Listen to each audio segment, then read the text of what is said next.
বৌমা, কই যাও? কেন মা, অফিসে যাচ্ছি। অফিসে যাচ্ছ? আমি তোমার পোশাক দেখে ভাবলাম বন্ধুদের সাথে ককটেল না মকটেল কি পার্টি আছে না, ওখানে গিয়ে আবার মিউজিক চালিয়ে নাচানাচিও করবে। মা, আপনি কি বলছেন এসব? কি বলছি মানে? তুমি এগুলো কি ব্লাউজ পরেছো? পেট পেট দেখানো ব্লাউজ, হ্যাঁ? গলার মাপ 7 ইঞ্চি, এরকম ড্রেস পরে অফিসে কেউ যায় নাকি? তোমাদের জেনারেশনে যায়, তোমাদের আবার দেখাইতে ভালো লাগে। হ্যাঁ, আমাদের জেনারেশন তো এইসব ছিল না।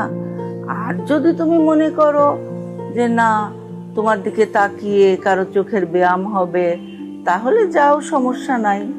আর যদি মনে করো ভদ্র ঘরের সন্তান, অফিসে যাও, তাহলে